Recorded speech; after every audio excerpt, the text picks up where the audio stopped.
Welcome back to Life on Tirzepatide. Before we begin, I want to be clear that everything shared in this video and on this channel is based solely on my personal experience and independent research.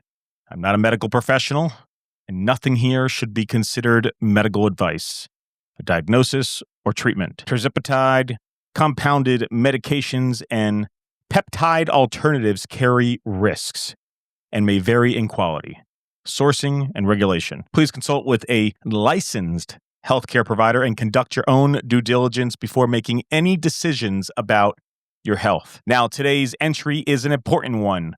We're going to have a transparent and informed conversation about tirzepatide compounds, what they are, how they differ from branded versions, cost considerations, pharmacy sourcing, dosing consistencies, and the potential risks versus benefits. Over the past few weeks, I've personally navigated challenges with dosing, supply timing, pricing, and even exploring peptide alternatives. Instead of just sharing results, I want to slow down and analyze what's really happening behind the scenes, because this isn't just about weight loss.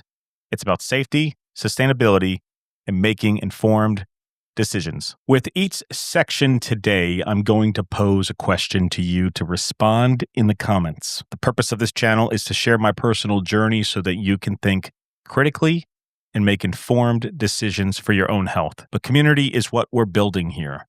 And community only works if we all contribute and respectfully share our thoughts and personal experiences. My goal isn't to tell you what to do. It is to help you ask better questions, avoid costly mistakes, and move forward wisely. If you're on this medication, considering it, or exploring alternatives, this conversation matters. Let's get into it. Let's start with the most expensive compound prescription I have ever paid for. This vial cost me $387. The following month, it was closer to $300. Every month, it has gone up progressively. Let's start off with this compound vial. Immediately, you'll notice the pink color. Tirzepatide itself is clear. Pink almost always indicates vitamin B12 has been added. This means this is a compounded mixture, not pure tirzepatide alone. Now look at the fill level. It appears partially filled. That can create a psychological reaction. This looks like very little, but potency is measured in milligrams, not liquid height. Now look at the syringe drawn from it. There are insulin units, volume-based measurements. Units do not equal milligrams. So if someone injects 50 units, the actual milligram dosage depends entirely on the concentration per milliliter. If B12 was added and the total volume increased, the milligram-milliliter ratio must be known to ensure accurate dosing. Without that clearly printed, you are trusting internal compounding ratios. That's not automatically unsafe, but it is less transparent. So the question is, how much of the medicine tirzepatide are you actually getting versus how much of the B12 vitamin are you getting? Are you getting more B12 vitamins than tirzepatide? And are you paying more for that? That's the question I want to answer today and kind of explore with this community. So here's your first question, and feel free to share the question and then share your response in the comments down below. Does your pharmacy label clearly state mg per ml, milligrams per milliliters, for both tirzepatide and B12? Tell me your thoughts below. B12 is commonly added in compounded GLP-1 medications. However, there is no strong clinical evidence showing B12 increases weight loss when combined with tirzepatide. It may improve perceived energy. It does not increase GLP-1 receptor activation. The key consideration here is not whether B12 is good, it's whether its addition changes concentration and transparency. So here's your second question. Do you feel that B12 gives you more energy, or do you think it's neutral? Now let's examine the peptide vial. Notice the labeling, research purposes. This means this product is not approved for human use as a prescription medication. It is not dispensed through a pharmacy. It is not an FDA-approved drug. That does not automatically mean it's fake, but it does mean the regulatory oversight is different. Now look at the clarity of the liquid. Once mixed, B12 is no more because tirzepatide, pure tirzepatide in itself is clear. There's no coloring. It's just peptide and reconstitution water. It appears simpler, but simplicity does not equal regulatory approval. So here's your next question. Would you personally inject something labeled research only if the price was significantly lower? And I mean significantly lower. I bought 4 vials of this, which should get me about 6 months worth of dosage. If I stick to the 4 to 5 units per injection once a week, I should be able to get about 6 months out of this. 5 to 6 months. I paid about $200 for it versus buying a 2 milliliter bottle that was 1/8, 1/16 full, and it cost me $387. Which one would you do? Put your response in the comments if you want to answer that question. With compounded pharmacy medication, a solution is pre-mixed.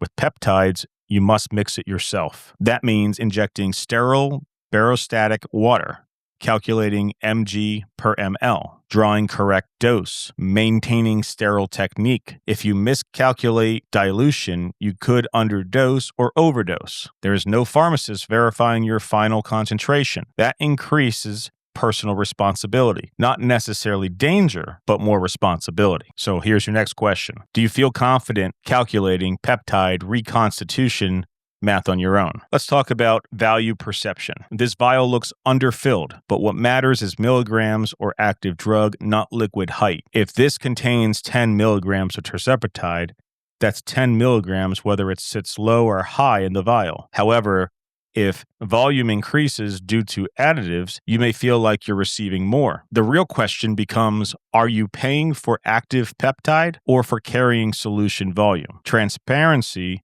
determines that answer. Here's your next question. When you see a small fill line or a fill level, does it psychologically impact how you value the medication? Let's clarify the regulatory landscape.